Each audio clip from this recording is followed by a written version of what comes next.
Hi, everybody. So, as promised, here's a quick video about a bit of jargon that I've picked up through anthropology, through my reading in anthropology, that I think should be better understood and used more, actually, more broadly.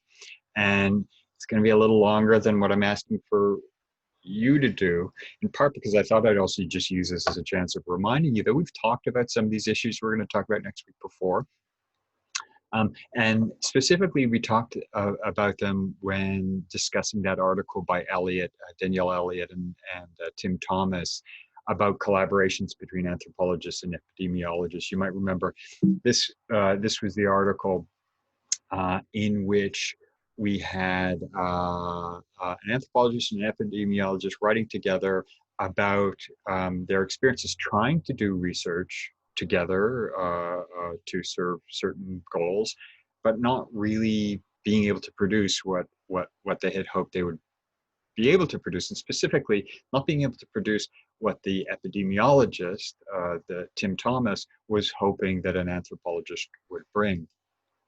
Um, Now, I want to draw your attention. I think I did this in class when we talked about it, but I want to draw your attention to their different perspectives. And you can look back at this if you want. But one of the things you might notice is that you've got these different voices in the paper. And on the one hand, you've got Danielle Elliott, who's an anthropologist, writing in the way that anthropologists often do. So her take on the one of the main reasons why there was this failure to produce papers that would provide clear guidelines on how to improve clinical trials on the ground and contribute to theoretical debates in social anthropology, that it's not that there was a lack of trying or effort from the both sides. What she saw actually was what she called, here you can see this, uh, uh, uh, she highlights what she calls the incommensurability of epistemology, politics, and language.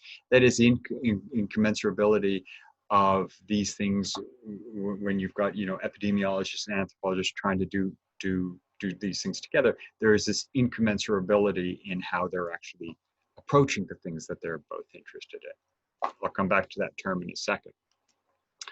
On the other hand, you've got Tim, who highlights one of the main problems being the fact that anthropologists like these, what he calls anthro-speak, tend to use this anthropology-specific jargon and theoretically dense discourse. I don't know what he thought of it, but I wonder what he might make of a term like incommensurability. And even that phrase, the incommensurability of epistemology, politics, and language. I would guess that that is precisely the kind of phrase, the kind of way of saying something that he would say is anthropologically specific and theoretically dense. Certainly, about, I can actually tell you when, about 20 years ago, I never even thought about the term incommensurability as anything but maybe a fancy way of saying different. Now, in a way, probably if you look in a thesaurus, you might find that if you put incommensurable, and you might get different as a possible synonym. It's important to understand, though, like with so many of the terms we use, it's not just a synonym of difference. It has its own etymological origins and its own meanings. And in particular cases, it really has this meaning, a very specific meaning, that a term like different or difference just can't capture. Now, I've given you a sort of a dictionary definition of it here. Incommensurable means not commensurable, which means having no common basis, measure, or standard of comparison. So yes, it's about when you talk about things as being, or ideas or understandings as being incommensurable, yes, they're different, but they're different in this very particular way where there's really, it's hard to imagine how you could ever overcome the difference uh, in question, given that there's really nothing in common in they have nothing in common that would allow them to compare them to one another. Now, I know I'm not explaining this very well, which is why I've prepared a quick example for you. Think about art, okay? think about what is good art. Imagine going to a museum and seeing, let's just take, for example, Picasso's Guernica, widely revered as a masterpiece. And you imagine two people standing next to each other, both of them looking at this painting, which is, I should say, is a huge painting, looking at it and saying, this is good art. They agree this is good art. You take those same two people and you move them to the Louvre in Paris, and now they're looking at the Mona Lisa, right? Much smaller painting. And one's looking and going, again, this is good art. This is a classic. We all agree it's good art. And someone else then looks at it and goes, no, I don't, it's not good art to me. Now, you might say, well, this is because valuing art is subjective, and maybe we can understand this difference. That, you know, on the one hand, their subjective experiences of Guernica, it affects them in a similar kind of way, and they can both appreciate that it's really, really good.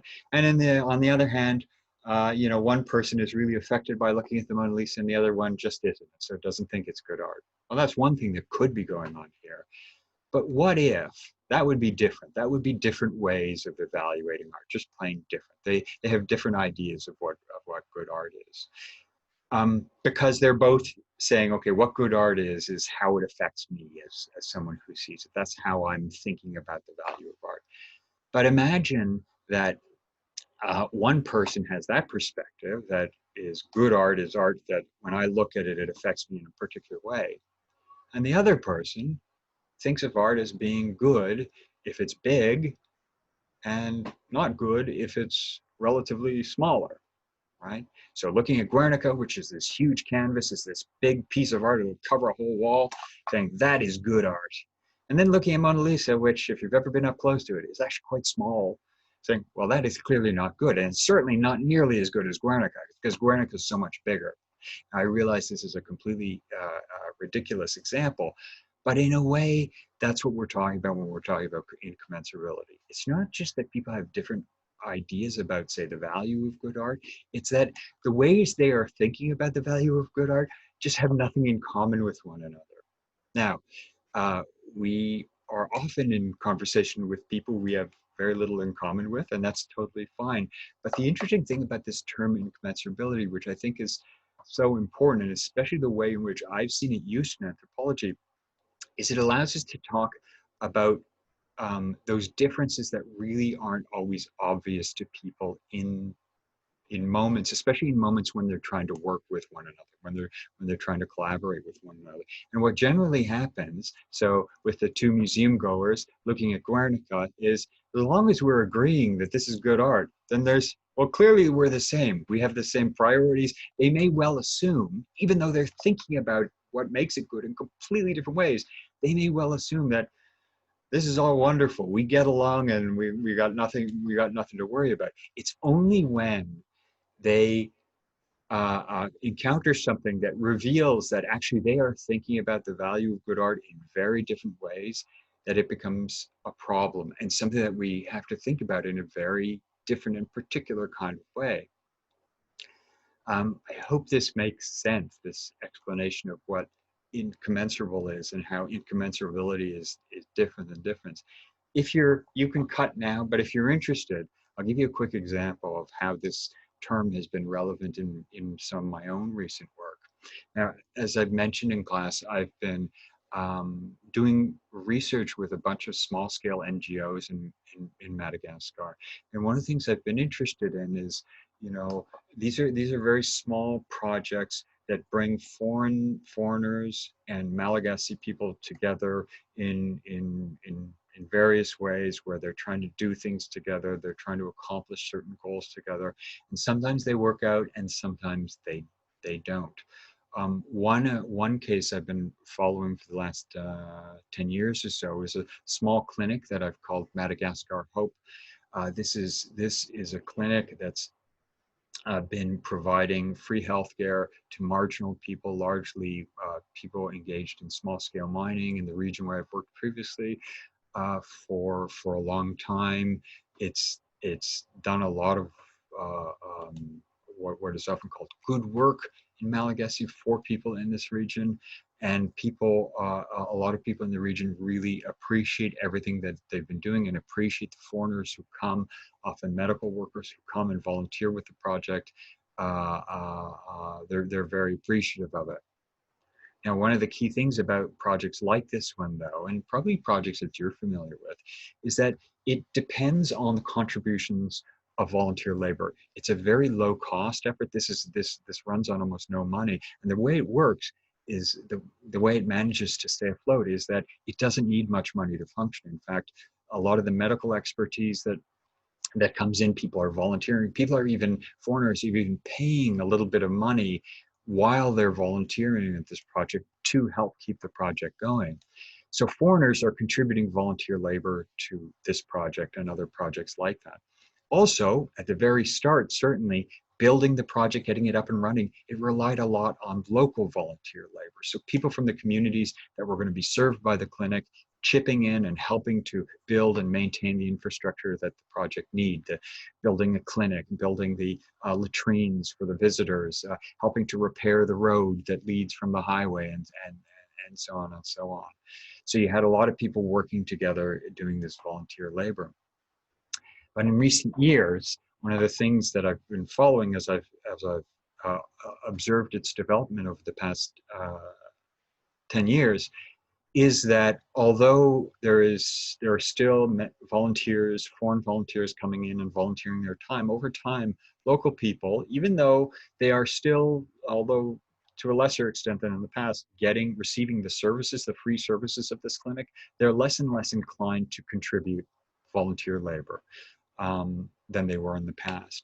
And one of the questions, certainly, that the foreigners involved in this project are wondering is, why is this? Why we're doing this thing where we are ourselves volunteering our labor? We don't even live here. We're coming here to volunteer our labor for these people. Why aren't they willing to pitch in? And it turns out, I think one way of understanding what's happening here is not just that, you know, people have somehow become completely disaffected with the project and they're not interested in it anymore. They are still very much interested in it, and they still want to receive what the project is offering them in the way of free healthcare. But what's different is that ultimately, I think you could say, the foreigners who come in and volunteer their time and local people who live around this clinic have incommensurable visions of the value of volunteer labor. They think about working for no money in very different ways. Right? For foreigners, imagine the foreigners who maybe some of you know, who are going and participating in these projects and paying to go and do that. Clearly, they're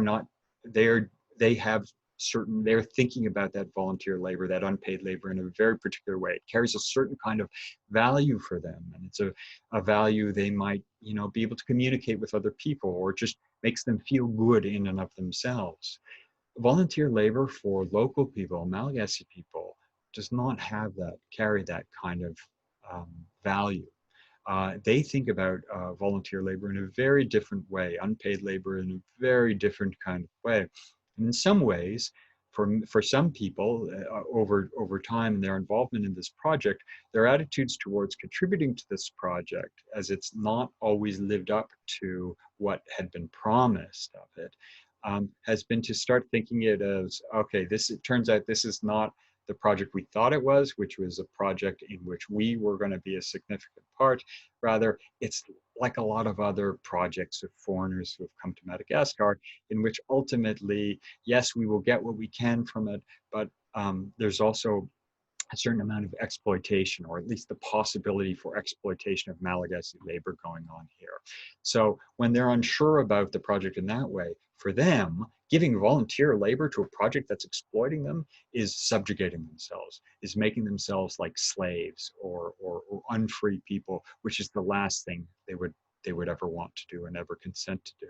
Now, again, at the heart of this are very different ways of thinking about volunteer labor that aren't just different, but I think really are incommensurable, in that it is very hard for foreigners to understand how Malagasy people would think that way, because they have not had the lived experiences of those Malagasy people.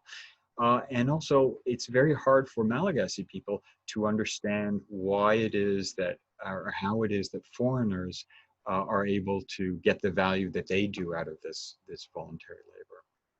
If you're interested, and I know some of you are interested in some of these issues, I'm happy to talk with you about it more. But for now, I just thought I'd give you that as an example, and I've gone way too long, but hopefully you can skip through it. All right, I'll end this